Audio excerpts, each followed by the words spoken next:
Hi, my name is Rachelle Smith, certified personal fitness trainer, professional speaker, and author. Last time, I highlighted the importance of environment, environment, environment, environment, environment to your fitness success. So folks, remember, at the end of the day, where you are will determine if you're going to continue, if you're going to just throw in the towel in frustration or apathy, whatever the case may be.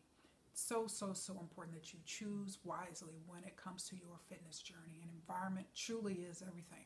Because like I alluded to last time, all the motivation in the world will absolutely be killed if you're in the wrong place. So keep that in mind.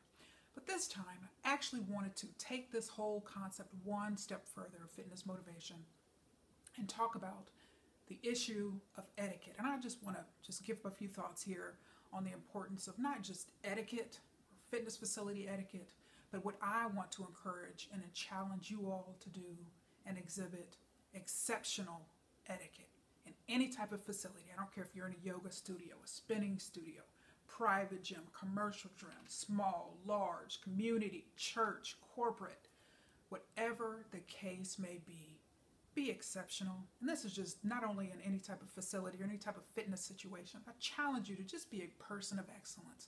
Be an exceptional person. And I think that once you have that mindset, it's going to spill over to various aspects of your life, including your workouts. And so be exceptional. And that's one thing I pointed out in my fitness book. And I think I've said this 5 times. How you behave matters. How you behave matters. How you behave matters. How you behave matters. And how you behave matters, folks. Because truly, it doesn't matter. Again, we've all grown up hearing the importance of behave yourself. And I almost, as I do this episode, I just kind of even, you see me shaking my head thinking the fact that I even have to do this. But folks, there are so many people in so many facilities that just don't get it. All right. And their bad behavior or their behavior is causing other people to throw in the towel or give up, or change gyms, or work out at home when they'd rather be at some type of facility. And folks, I encourage you not to be one of those types of people that are just not exceptional and people that aren't excellent, because it's going to impact you, and it happens to multiply thousands of people on a daily basis, basically, because so many people give up. Because again, we think about some of the obesity crisis that we're facing in this country, and there's a reason for that. All right, fitness motivation is something that is incredibly fragile. All right, yes, there's a very small percentage of people that are highly motivated and highly disciplined and highly fit, but for most people, the overwhelming majority of people, it is a struggle. All right, so we personally, and also fitness leaders, fitness facility leaders, don't want to do anything that's going to encourage someone to give up on their fitness journey. Anything. And like I've told you, crazy things happen in gyms all across the world. And we don't want to be one of these people that's basically being a stone in someone else's way. All right. And so when I even think about, not sure how many of you caught the episode of actually about 3 weeks ago, one of the Oprah Where Are They Now type of episodes. And she actually featured the 2008 winner of The Biggest Loser, Allie Vincent. And she had lost 100 pounds, and she had won that particular year, and had done really, really well, and had kept it off for so many years. But what her trigger was is that she was actually in a facility getting a massage and was sexually assaulted by the massage therapist.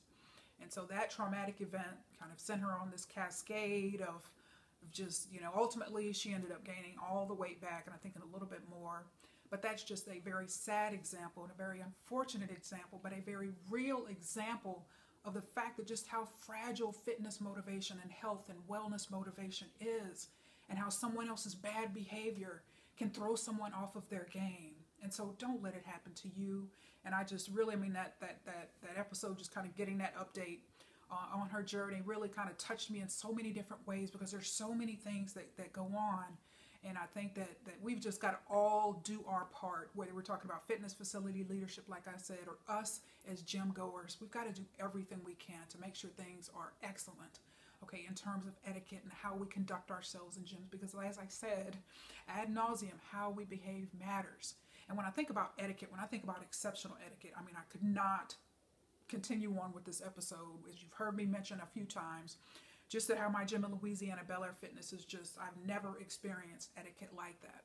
And I wanted to give you a couple of examples to kind of, so you can see what I mean by that. All right. I've been in a whole lot of gyms, like I said, pretty much my whole life, at this particular facility in terms of etiquette. And again, it starts with the top. That's top down. The way things are handled in this facility, where things operate in this facility, and how people and how we all treat each other is just second to none.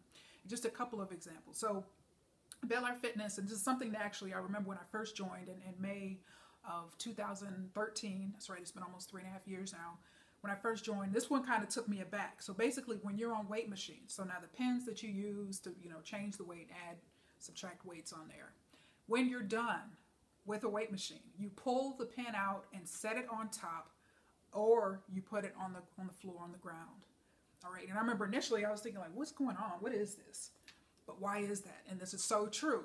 Why you may have 225 pounds of weight on there, and then ultimately, and it happens, it's very easy to do, another person will hop on that machine right after you, not pay attention, and they're thinking like, oh, and so that exceptional etiquette, part of what people do and what they're trying to do is prevent that from happening. And so it's a matter of respect, of saying, when I'm done with my machine, I'm going to allow you to dictate and decide how much weight you want on this machine. And I don't want to do anything that's going to encourage you to injure yourself or cause any type of problem. So that's an example. When I was just there last month for my birthday week, and I was actually sprinting. Now the layout of the facility is much like a military facility, and of course they've got a large number of military people because Barksdale Air Force Base is about 1.5 miles away. But the facility itself, very, very standard, particularly in newer military facilities, will always have on the second level, will always have a running track, all right, circular running track. Because why? Running is very important for PT tests for military personnel. It's a very important component of that annual test that's done. So I'm doing sprints, okay, of course not around the entire track. It's probably about 100 meters. And so I'm sprinting and I'm actually resting in between sprints. And one of the guys from up front comes up to me, and I'm like, oh, no, what is this? Because I don't like being interrupted on cardio. And so he comes up to me and he says, Miss Smith? And I'm looking at him like, yes, what do you want? And he says, you drive a black BMW? And I was like, no, because again, I'm thinking in my mind, okay, my cars are gold and white, and it's not registering yet because it's super early in the morning that I'm in Louisiana and I'm driving my dad's car that morning, or some mornings I also drive my mother's car. So, and I said, well, no. And he said, well, no. The reason why I know is because, we rewound the tape. We rewound the security tape from outside. And we saw you. And I just wanted to let you know your lights are on. And I thought to myself, now how cool is this? Because typically in larger facilities, and I've learned that Bel Air doesn't do this, there's no, would the owner of a black BMW come down to the front desk, you left your lights on, yada, yada, yada. Okay, because why? If you're on any type of machine, particularly cardio, you're kind of yanking your thing out. Like, what are they saying? Is it an emergency or what's going on? No, they don't do that at Bel Air. They come out and they approach you individually. There's no microphone. There's no PA system, none of that. And so that's just one of many examples. And so I could go on, but just, it's all about respecting one another. It's all about treating people with respect, because owners, it is so, so, so important. And a few episodes ago, I talked about the importance of creating a culture of respect, because that culture of respect is going to help you get and retain members. All right. Because when bizarre things happen, when crazy things happen, that's when your members start to run off, like I said, to your competitors, or just throw in the towel regarding their fitness journey. And we do not want that to happen. And so, yes, you play a large role in establishing the climate in your facility and what things are like and what happens and what doesn't happen. All right. Because like I told you, there's a couple of very, very distinct reasons I would be at my gym. But when we think about and owners and fitness facility leaders, general managers, assistant managers, I really want you to think about this, because from a marketing standpoint, word of mouth is so, so important in terms of, creating referrals and getting new members and things like that. And it's so, so, so important. But if there are issues, and when people have issues, you've got to think about that. Your ability to ask them to bring in other members for you, perhaps a friend or a coworker or a family member, whatever the case may be, that will kind of hurt you. Because even when I think about, my own experience, my own gym here in Novi, even when I was a member back in 2009, when I first moved to Novi, and it was Fusion Fitness, So in 7 years, even including the time I went back to Bali, and then Bali got bought by LA Fitness and then came back because it closed, I have not referred not one soul to the facility, you know, and I just can't. I mean, I just do not trust the environment enough to be able to do that. And I've never done so. And of course, you definitely know I'm not now, because I think about, you know, male or female. What am I going to say? You know, okay, females, you know, yeah, you want to join this gym? All right. Well, hey, there's a 70-year-old stalker, and he's a psycho, and, you know, you're going to love it. Just get ready. You know what I mean? Like, what am I going to say?